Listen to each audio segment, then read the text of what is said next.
Admiral Jake Morrison stood on the bridge of the UES Liberty, watching the stars disappear one by one as massive shapes blocked them out. The alien ships were bigger than anything humans had ever built, and there were dozens of them hanging in space above Earth like dark clouds before a storm. Jake had been in the military for 30 years, but nothing had prepared him for this moment when humanity met something from beyond their small corner of the galaxy. The communications officer turned toward him with wide eyes. Lieutenant Susan. Park had been monitoring all frequencies since the ships appeared 6 hours ago, and now her hands shook as she worked at her console. The alien vessels had been silent until now, but something was changing, and every person on the bridge could feel it in the air like electricity before lightning strikes. Dr. Lisa Kane rushed onto the bridge carrying her portable translation device and a stack of papers covered in alien symbols. She had spent her entire career studying the possibility of first contact, and now that it was happening, she looked both excited and terrified.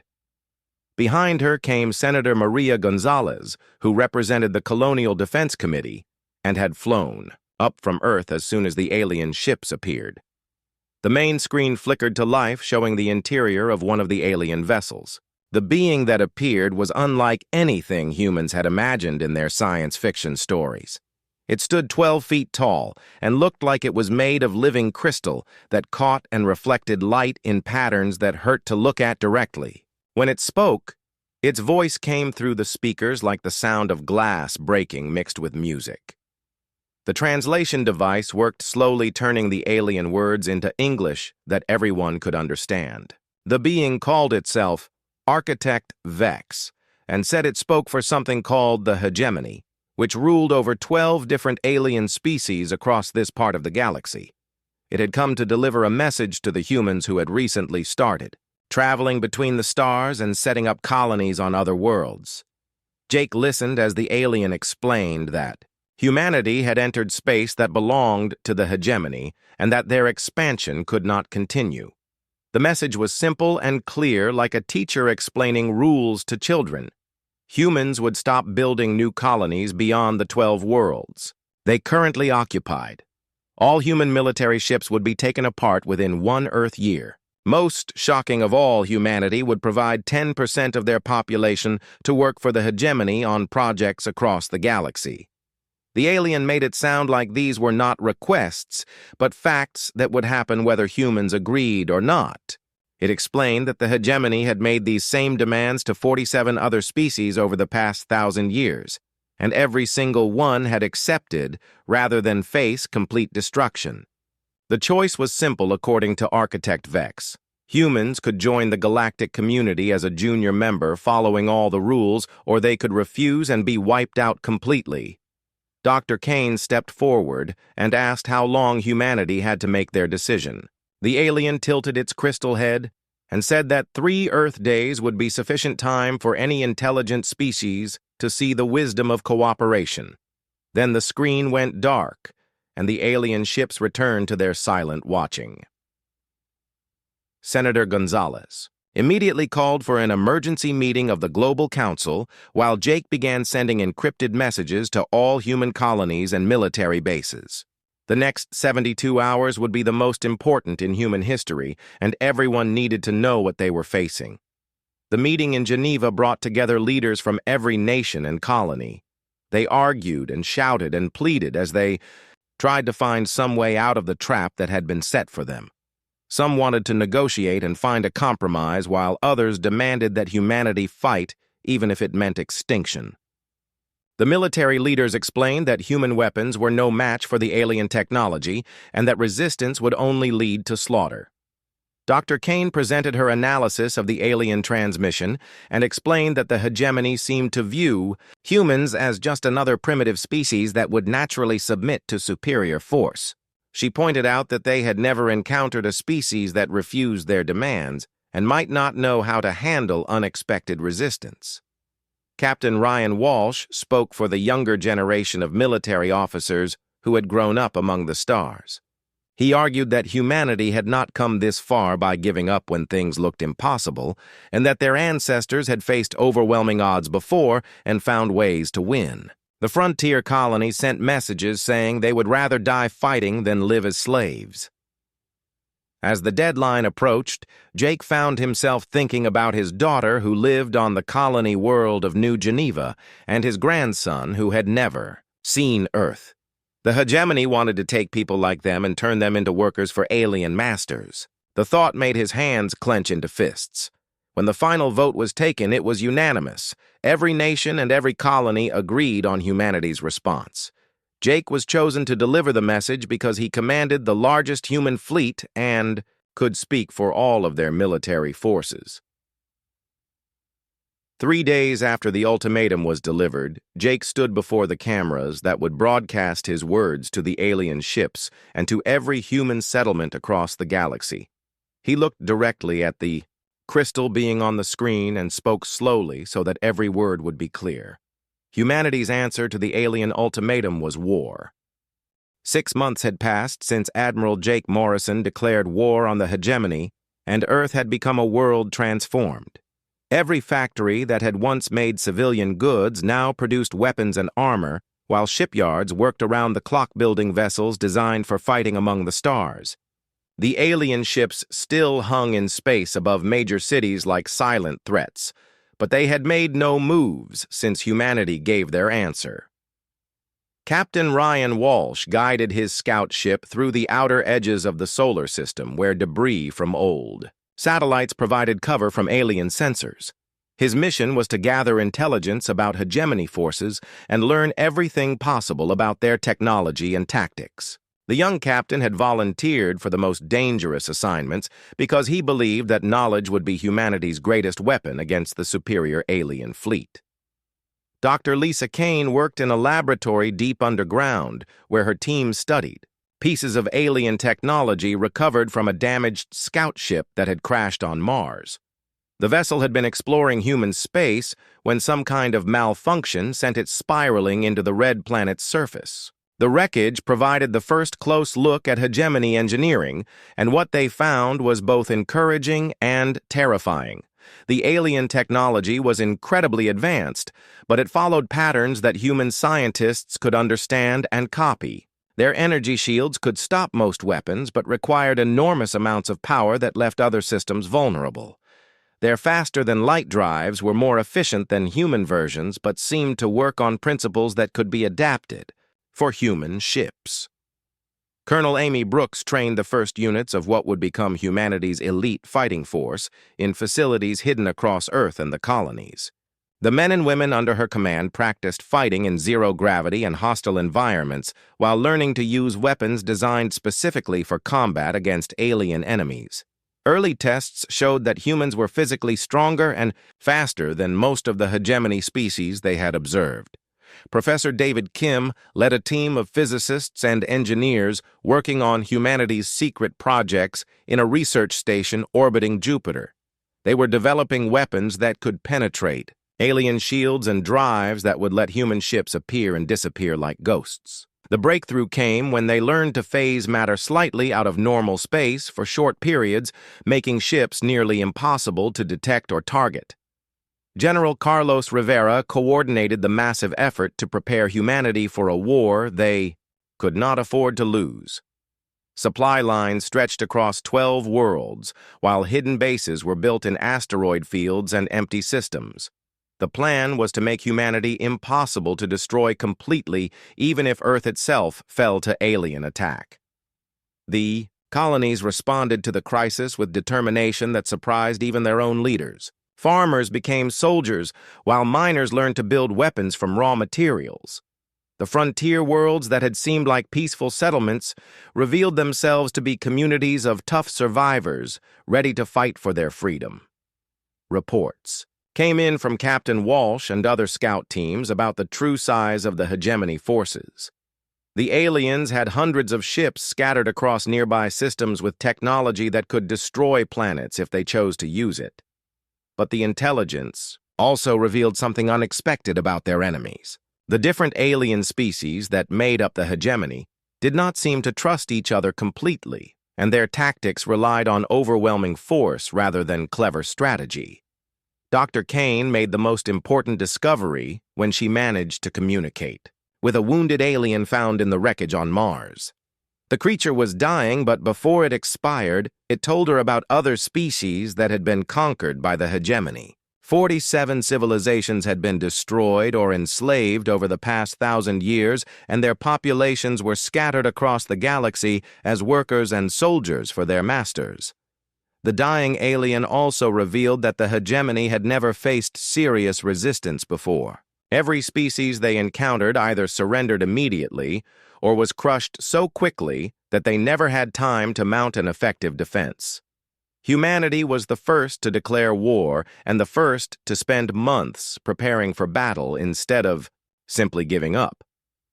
Colonel Brooks received reports from spies who had infiltrated some of the hegemony ships using stolen alien technology. The enemy was growing nervous about the long delay, and some of their commanders wanted to attack immediately rather than wait for humanity to prepare further. But Architect Vex insisted on following traditional procedures and giving the humans time to reconsider their foolish decision. The first real test came when a small hegemony force attacked the outer colony of New Haven, expecting to find frightened civilians ready to surrender. Instead, they encountered Captain Walsh, leading a squadron of new human warships equipped with the experimental phase technology and quantum weapons developed by Professor Kim's team.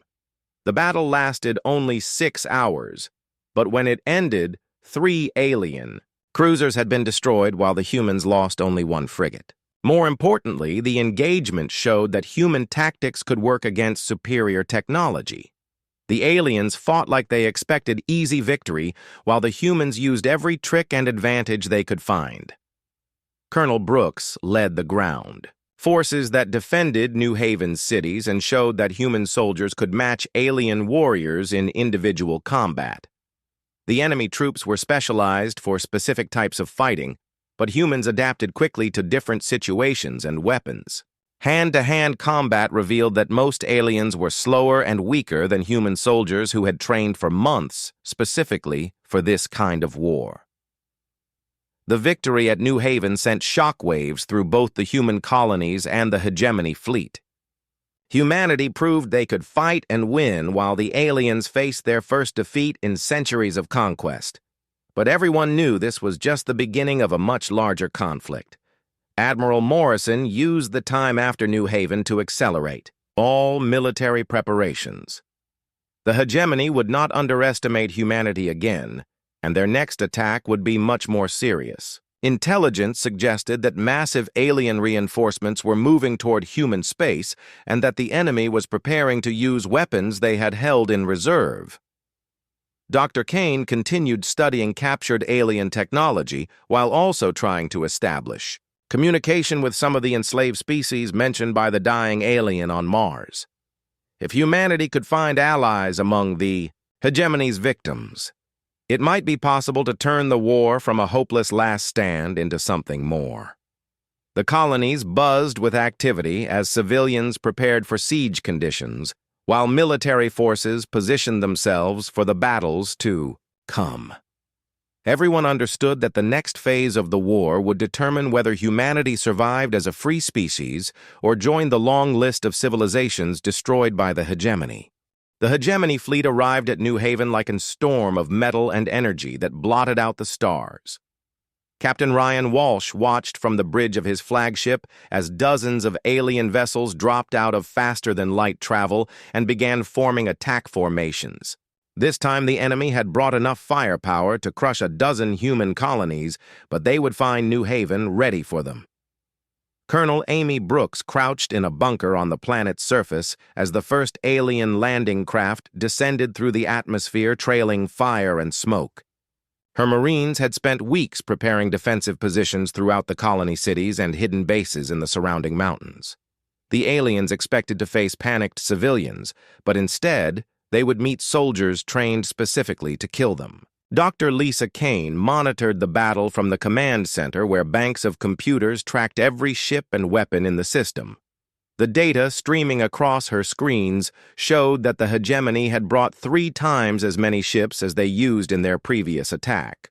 But the humans were no longer the same force that had barely survived the first encounter at New Haven. Admiral Jake Morrison commanded the human fleet from his flagship while staying in constant communication with all colony defenders. The plan they had developed over months of preparation was about to be tested against an enemy that had conquered 47 other species. Success would prove that humanity could fight the hegemony on equal terms, while failure would mean the beginning of the end for human freedom. The space battle began when hegemony cruisers opened fire with energy beams that could cut through solid rock. Human ships scattered like leaves in a hurricane, using their new phase drives to disappear and reappear in positions where the aliens did not expect them.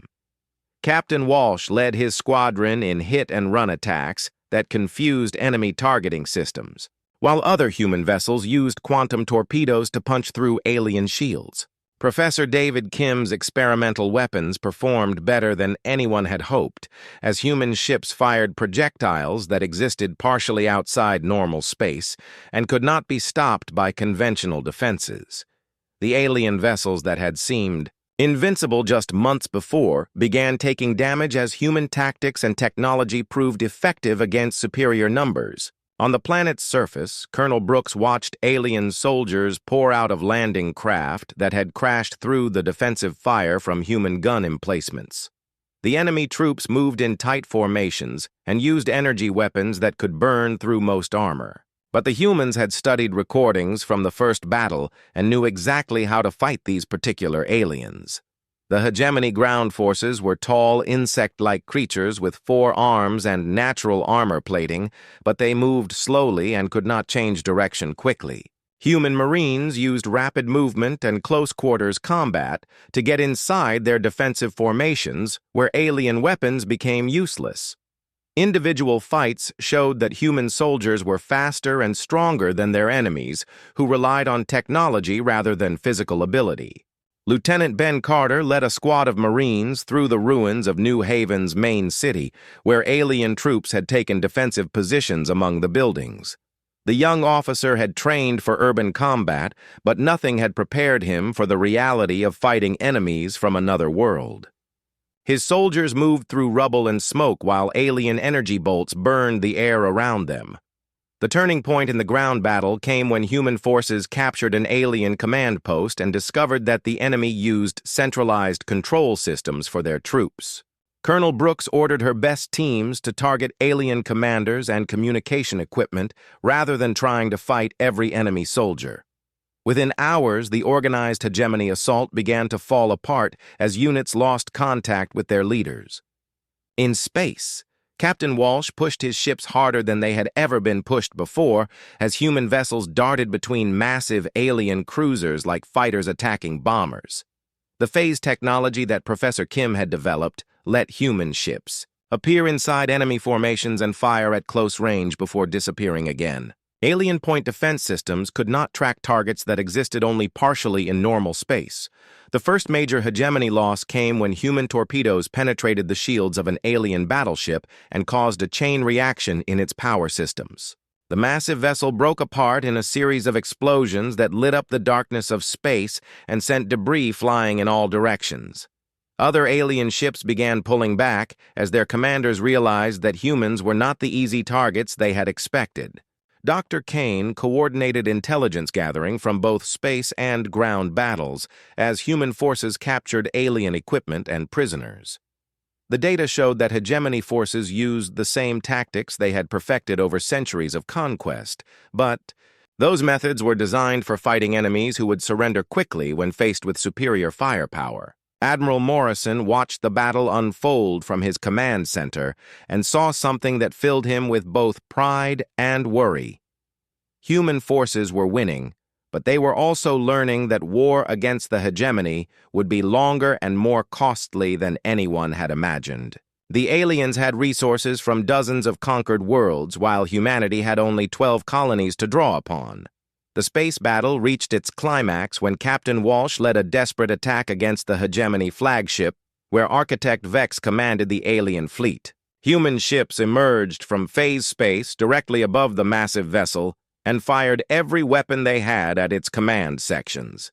The alien flagship's shields failed under the concentrated assault, and secondary explosions began tearing through its hull. On the ground, Lieutenant Carter and his Marines fought their way to the main alien landing zone, where enemy reinforcements were still arriving from orbit. The young officer called in artillery strikes on his own position as human and alien forces fought hand-to-hand among the burning wreckage of spacecraft. The desperate gamble worked as alien troops pulled back rather than face the concentrated fire. Colonel Brooks coordinated the final ground assault that drove surviving hegemony forces back to their remaining landing craft. Human soldiers had proven they could match alien warriors in individual combat, while superior tactics and local knowledge gave them advantages that technology could not overcome. The aliens who had expected easy victory found themselves retreating from an enemy they had underestimated. The battle ended when Architect Vex ordered his remaining ships to withdraw rather than risk complete destruction. The hegemony had lost more than half their attacking force, while humans had suffered significant casualties but held the field. More importantly, the engagement had captured alien technology and prisoners that would provide intelligence for future battles. Captain Walsh counted the cost as his damaged ships regrouped in New Haven's orbit. 3 human vessels had been destroyed, and hundreds of soldiers had died defending the colony. But the hegemony had lost a dozen major warships and thousands of troops while failing to achieve their objective of crushing human resistance. The victory at New Haven changed everything for both sides in the growing war. Humanity had proven they could fight and win against the most powerful force in the galaxy, while the hegemony faced the reality that their traditional methods might not work against these stubborn humans who refused to surrender even when facing overwhelming odds. Admiral Jake Morrison studied the holographic display showing the hegemony staging area that intelligence had discovered in the Kepler system. Hundreds of alien warships clustered around massive supply stations, while troop transports loaded soldiers for what would be the final assault on human space. The captured data from New Haven had revealed the location of this secret base, and now humanity faced a choice between waiting for attack or striking first. Dr. Lisa Kane worked frantically with the alien prisoners taken during the recent battle, as her translation programs tried to extract more information about hegemony plans. The crystal beings called architects commanded the fleet, while insect-like Mantari provided most of the ground troops. But there were other species in the alliance, including the Vorth, who built their technology, and the seeker machines that served as scouts and spies. Professor David Kim unveiled his latest creation in the secret laboratories orbiting Jupiter as human engineers completed work on quantum torpedoes that could bypass alien energy shields completely. The new weapons used principles discovered from studying captured hegemony technology, but applied them in ways the aliens had never considered. Each torpedo could phase partially out of normal space before reappearing inside enemy ships where conventional defenses were useless. Captain Ryan Walsh prepared his expanded fleet for the most dangerous mission in human history, as ships from every colony joined the force that would attack the hegemony staging area. The plan was ambitious beyond anything humanity had attempted before, but intelligence suggested that the aliens were preparing an invasion fleet large enough to destroy every human world simultaneously. Colonel Amy Brooks trained her Marine units for the ground assault that would be necessary to capture the hegemony command center on the planet below their staging area. The mission required landing troops in the heart of enemy territory, while space battles raged overhead and alien reinforcements tried to stop them. Only the best soldiers would survive such an operation, but the intelligence they could gather might save humanity from extinction. General Carlos Rivera coordinated the massive deception operation that would hide human preparations from hegemony spies and sensors. Fake communications suggested that humanity was preparing purely defensive positions, while the real strike force assembled in hidden bases throughout the outer solar system. The aliens had to believe that humans were still reacting to their moves rather than planning aggressive action. Commander Helen Price led the fighter squadrons that would provide close support for the main assault as her pilots trained with new weapons designed specifically for attacking hegemony point defense systems. The small human craft could use their phase drives to appear inside enemy formations, where larger ships could not follow. Her squadron had volunteered for what everyone knew was likely a suicide mission. Lieutenant Ben Carter found himself promoted to company commander after his heroic actions at New Haven, as Colonel Brooks selected him to lead one of the Marine units that would assault the alien command center. The young officer had proven himself in combat, but the upcoming operation would test every skill he had learned during months of preparation for war against superior technology. Chief Engineer Steve Wilson supervised the installation of improved phase drives on every ship in the strike fleet as human technology continued to evolve through reverse engineering of captured alien equipment. The new systems could keep vessels out of normal space for longer periods while using less power than earlier versions. The improvements might make the difference between success and complete disaster. The strike force departed Earth in 3 separate groups to avoid detection by hegemony sensors that monitored all major shipping lanes between human colonies. Admiral Morrison commanded the main assault fleet, while Captain Walsh led the infiltration group and Colonel Brooks traveled with the Marine transport vessels.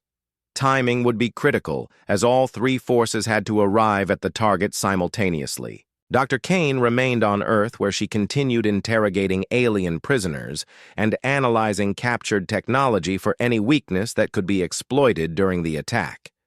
Her work had already provided the intelligence that made the mission possible, but she hoped to discover additional advantages before the fighting began. Every piece of information about hegemony capabilities could save human lives. The journey to the Kepler system took 6 days as human ships used new jump routes discovered by scout teams to avoid hegemony patrols. The alien staging area was heavily defended with automated weapon platforms and patrol fleets, but intelligence suggested that most of their forces were focused on preparing for the invasion of human space rather than defending their own base. Admiral Morrison watched his fleet emerge from faster-than-light travel at the edge of the target system, where asteroid fields provided cover from immediate detection. The hegemony base was even larger than intelligence had indicated, with more than 300 warships and support vessels clustered around orbital stations that could service the entire invasion fleet. The sight was both terrifying and encouraging, as it showed how much effort the aliens were putting into destroying humanity. Captain Walsh led his infiltration squadron toward the outer perimeter of the alien base using phase technology to avoid detection by enemy sensors. His mission was to disable the communication systems that coordinated hegemony defenses while also targeting the supply depots that kept the invasion fleet operational. Success would leave the enemy blind and unable to respond effectively to the main assault. The attack began when Commander Price's fighter squadrons appeared inside the alien formation and began destroying the point defense systems that protected larger vessels.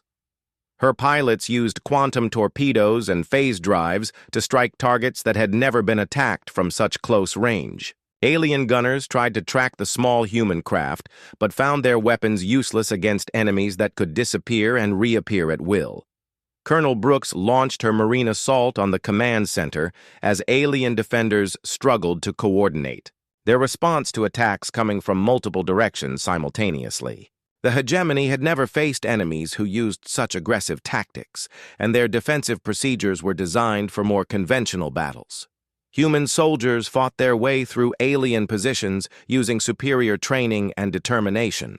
The space battle intensified as Admiral Morrison brought his main fleet into the system and began targeting the largest alien vessels with concentrated fire from quantum torpedo launchers. Hegemony ships that had seemed invincible during earlier encounters began exploding as human weapons penetrated their shields and found vital systems. The aliens had superior numbers, but humans had better tactics and more advanced weapons. Lieutenant Carter led his Marines through the alien command center as enemy troops tried to establish defensive positions among computer banks and control systems. The fighting was brutal as humans and aliens battled hand-to-hand in corridors filled with smoke and debris, but human soldiers proved once again that they were stronger and faster than most of their enemies. The turning point came when Captain Walsh's infiltration team successfully destroyed the main communication array that coordinated hegemony defenses throughout the system. Alien ships began operating independently without central command, while supply convoys fled towards safer systems rather than risk destruction. The carefully organized invasion fleet started falling apart as units lost contact with their commanders. Professor Kim's quantum torpedoes proved devastatingly effective against alien capital ships as the new weapons bypassed every defensive system the hegemony possessed. Massive battleships that had conquered dozens of worlds exploded in chain reactions when human warheads appeared inside their hulls and detonated near reactor cores. The aliens had no defense against weapons that existed partially outside normal space. Colonel Brooks captured the alien command center after 6 hours of fighting, as her Marines overwhelmed the final hegemony defenders and secured the computer systems that contained intelligence about enemy plans throughout the galaxy. The data they recovered would revolutionize human understanding of their enemies and provide targeting information for future operations. When the battle ended, humanity had achieved the impossible by destroying more than 60% of the hegemony invasion fleet while capturing enormous amounts of supplies and equipment. The aliens who survived fled toward their home systems, carrying news that humans were not the easy targets they had appeared to be. The war was far from over, but humanity had proven they could take the fight to their enemies. 3 months after the devastating attack on their staging area, the hegemony found themselves facing something they had never encountered in 1,000 years of conquest. Other species throughout the galaxy were beginning to whisper about the humans who fought back and won against impossible odds. Ambassador Kree of the Talarian Underground arrived at Earth in a stolen transport ship with an offer that would change the war completely. Admiral Jake Morrison met with the bird-like alien diplomat in a secure facility on Luna where human security forces could protect their first potential ally from hegemony retaliation.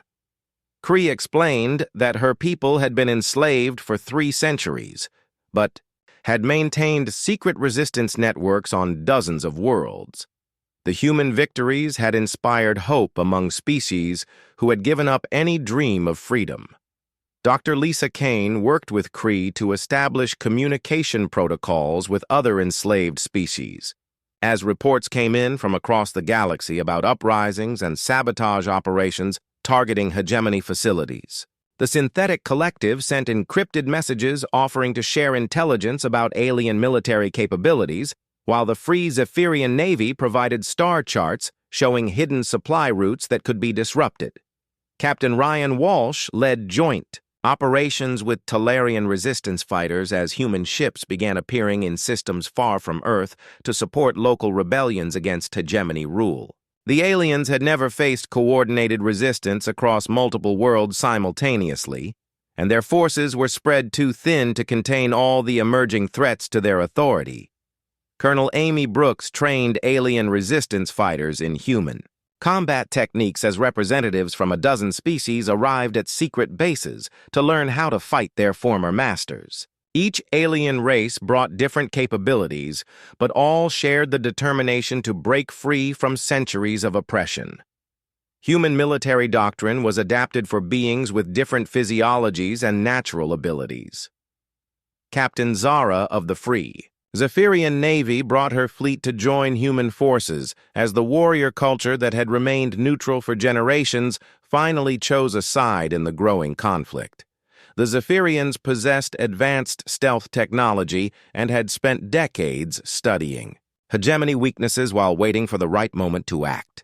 Their ships could penetrate deep into enemy territory without detection. Professor David Kim worked with alien scientists to develop new weapons that combined human innovation with technologies from species that had been forced to serve the hegemony for centuries. The Synthetic Collective provided computational power that allowed simulation of battles involving thousands of ships, while Talarian engineers shared knowledge of hegemony manufacturing processes. Lieutenant Ben Carter found himself commanding mixed units of human Marines and alien fighters as the resistance movement spread to worlds throughout hegemony space. Each operation required different tactics as the coalition forces learned to work together, despite language barriers and conflicting military traditions. But success in battle created bonds that overcame all other differences.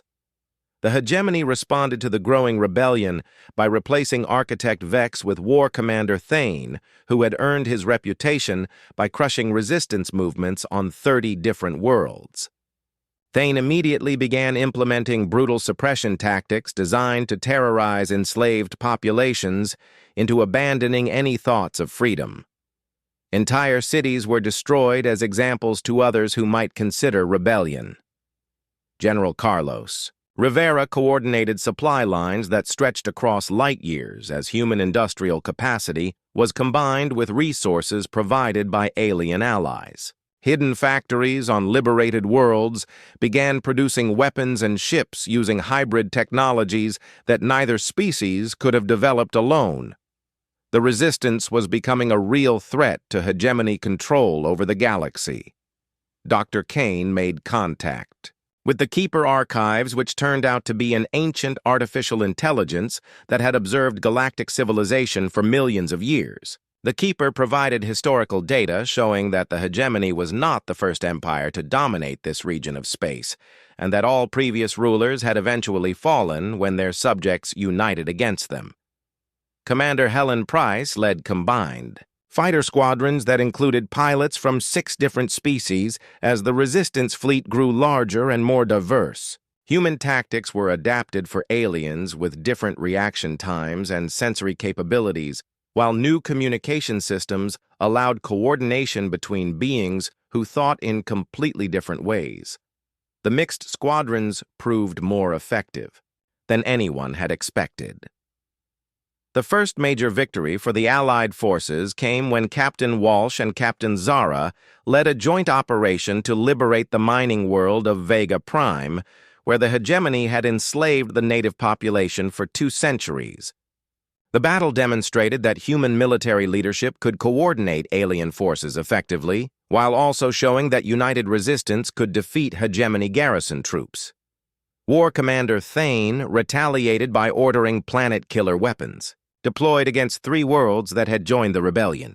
The massive destruction was intended to show what happened to species that defied hegemony authority, but instead it convinced more aliens that they had nothing to lose by fighting back. The brutal response backfired as neutral species began supporting the resistance. Admiral Morrison found himself commanding a coalition fleet that included ships and crews from more than 20 different species as the rebellion spread throughout hegemony space. Each new member brought unique capabilities, but also created command challenges as beings with different cultures and military traditions had to work together against a common enemy. Colonel Brooks led the liberation of the slave world Kepler 7, where human marines fought alongside Talarian commandos and Zephyrian warriors to free 3 million enslaved beings. The operation showed that the resistance could mount major ground campaigns while also demonstrating the effectiveness of mixed-species combat units that combined human aggression with alien capabilities. Intelligence reports showed that the hegemony was beginning to pull back from their outer territories to concentrate forces around their core worlds. The strategy was designed to create a defensive perimeter that could not be broken by resistance forces, but it also meant abandoning millions of enslaved beings who immediately joined the growing rebellion. The synthetic collective provided the most shocking intelligence when their deep space sensors detected massive energy signatures around the hegemony capital world. War Commander Thane was constructing a weapon capable of making stars go nova and had already selected Earth as his first target. The device would destroy not just humanity, but their entire solar system as an example to other species considering rebellion. Dr. Kane worked frantically with alien scientists to find some defense against the Nova weapon while Captain Walsh began planning desperate raids on hegemony research facilities to gather information about the new threat. The Resistance had achieved victories across the galaxy, but now faced the possibility that their enemies would destroy entire star systems rather than accept defeat. Ambassador Kree brought news that resistance movements on 40 different worlds were ready to coordinate simultaneous uprisings if human forces could provide support and leadership. The plan would require dividing the coalition fleet into dozens of small task forces, but success might prevent the hegemony from completing their ultimate weapon. Professor Kim presented his most ambitious project as human and alien engineers, worked together to modify captured hegemony technology into weapons that could threaten the enemy capital world itself. The plan was dangerous and required getting close to the most heavily defended system in the galaxy, but it might be the only way to stop the Nova weapon before it could be used. As reports came in from across the galaxy, Admiral Morrison realized that humanity had become the catalyst for the largest rebellion in galactic history. Species that had been enslaved for centuries were fighting for freedom, while others who had remained neutral were choosing sides. The war that had begun with an ultimatum to one small species was becoming a battle for the future of the entire galaxy. Admiral Jake Morrison stood before the largest gathering of military leaders in galactic history as representatives from 43 species planned the most desperate operation ever attempted. The hegemony capital world of Dominion Prime was protected by more weapons and shields than any target in the galaxy, but intelligence confirmed that War Commander Thane would complete his Nova weapon within days unless the Resistance could stop him. Dr. Lisa Kane briefed the assembled commanders on what they had learned about the Nova device from captured hegemony scientists and stolen technical data. The weapon could trigger stellar collapse from anywhere in the galaxy by focusing massive amounts of energy through quantum tunnels that existed outside normal space. Earth's sun had been selected as the first target, and its destruction would serve as a warning to every species that opposed hegemony rule. Captain Ryan Walsh examined the tactical displays showing Dominion Prime's defenses as fleet commanders.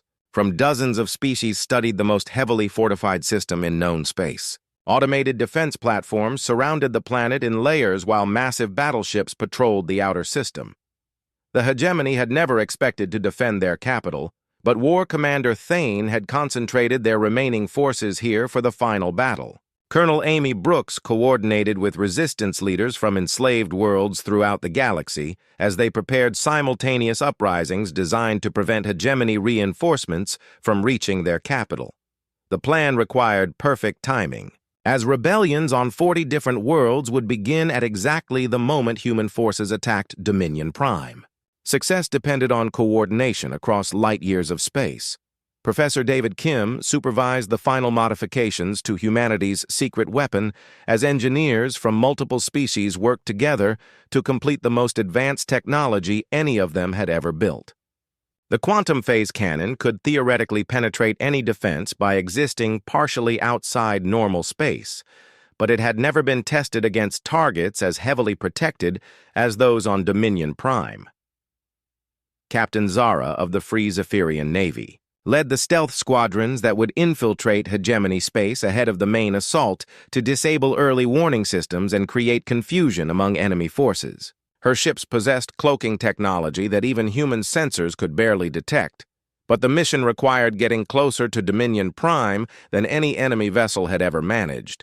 Ambassador Kree coordinated with resistance cells on the hegemony capital world itself as Talarian operatives prepared to sabotage critical infrastructure when the attack began. The enslaved population of Dominion Prime included representatives from every species the hegemony had conquered, and many were ready to fight for freedom despite the terrible risks involved. Lieutenant Ben Carter commanded one of the assault groups that would land on Dominion Prime to capture the Nova Weapon Control Center while space battles raged overhead. The young officer had proven himself in combat against impossible odds, but this mission would test every skill he had learned during 2 years of war against superior technology and numbers. The combined fleet that assembled at the edge of hegemony space included ships from 43 different species united under human command, as Admiral Morrison prepared to lead the largest military operation in galactic history. Ancient vessels that had not seen combat for centuries flew alongside cutting-edge human warships while alien crews trained together for the battles ahead. Chief Engineer Steve Wilson worked with technical specialists from multiple species to ensure that all coalition ships could communicate and coordinate during the complex battle that would determine the fate of the galaxy. The diversity that was their greatest strength also created challenges, as beings with different technologies and languages had to function as a unified force. War Commander Thane monitored the approaching coalition fleet from his command center on Dominion Prime as hegemony forces prepared for the battle that would either crush the rebellion completely or mark the end of their 1,000-year rule. The alien commander had never lost a major engagement and believed that superior firepower would overcome any tactical advantages the resistance might possess. The attack began when Captain Zara's stealth squadrons appeared inside the Dominion Prime system and began destroying sensor arrays and communication relays that coordinated planetary defenses. Her ships used advanced cloaking technology to remain invisible, while quantum torpedoes disabled targets throughout the outer system. The hegemony found themselves fighting enemies they could not see or track. Admiral Morrison led the main assault. Fleet into battle as thousands of ships from dozens of species engaged hegemony forces in the largest space battle in galactic history. Human tactics and alien capabilities combined as coalition vessels used every advantage they possessed against an enemy that had ruled through fear and overwhelming force for 1,000 years. Colonel Brooks coordinated the simultaneous uprisings on 40 worlds as enslaved populations rose against their masters throughout hegemony space. The rebellions prevented enemy reinforcements from reaching Dominion Prime while also striking at the foundation of alien authority. Species that had been conquered centuries ago fought with desperation, born from hope of finally achieving freedom. Lieutenant Carter led his assault troops through the heavily defended installations on Dominion Prime as human Marines and alien commandos fought their way toward the Nova Weapon Control Center. The mission required capturing the facility intact, while preventing hegemony forces from activating the device that could destroy Earth and every other world that supported the resistance. Professor Kim's quantum phase cannon proved devastatingly effective against hegemony capital ships, as the experimental weapon bypassed every defensive system the aliens possessed. Massive battleships that had conquered dozens of worlds exploded in chain reactions when human warheads appeared inside their hulls and detonated near critical systems. The technology that had made humanity competitive was now giving them decisive advantages. The turning point came when Ambassador Kree's operatives on Dominion Prime succeeded in broadcasting the resistance message to enslaved populations throughout the galaxy, while also disrupting the power systems that protected the planet's most vital installations. The coordinated sabotage created opportunities for assault teams to penetrate defenses that had never been breached. Captain Walsh led a desperate attack on the orbital platforms that protected the Nova weapon as coalition forces fought to prevent War Commander Thane from completing his ultimate threat. The battle required getting close enough to heavily defended targets to plant charges while enemy fire filled space around the attacking ships. Many pilots knew they were flying suicide missions, but pressed their attacks anyway. Dr. Kane coordinated intelligence gathering from across the battlefield as resistance forces captured hegemony equipment and prisoners that revealed the true extent of alien crimes throughout the galaxy. The data showed that 47 species had been destroyed or enslaved, while their populations were scattered across thousands of worlds as laborers and soldiers for their masters. The final confrontation took place in the Nova Weapon Control Center, where Lieutenant Carter and his assault team faced War Commander Thane in personal combat, while coalition forces battled hegemony defenders throughout the facility. The alien commander had expected easy victory, but found himself fighting enemies who refused to surrender even when facing overwhelming odds. War Commander Thane fell in single combat with Colonel Brooks, who had arrived to support Carter's assault team as the battle reached its climax. The alien leader's death marked the end of hegemony resistance, as their remaining forces began surrendering rather than continue fighting without central command. The thousand-year empire collapsed as species throughout the galaxy declared their independence. The Nova weapon was safely disabled by human and alien engineers working together to prevent the device from being activated accidentally during the fighting. Professor Kim's team confirmed that the technology could be completely destroyed so that no future tyrant could threaten entire star systems. The galaxy would never again face weapons capable of making stars die. Admiral Morrison accepted the unconditional surrender of all remaining hegemony forces as representatives from liberated worlds began planning the new government that would replace the fallen empire. The Galactic Federation would be based on principles of freedom and cooperation rather than conquest and oppression. Humanity had not only survived, but had become the catalyst for galactic liberation.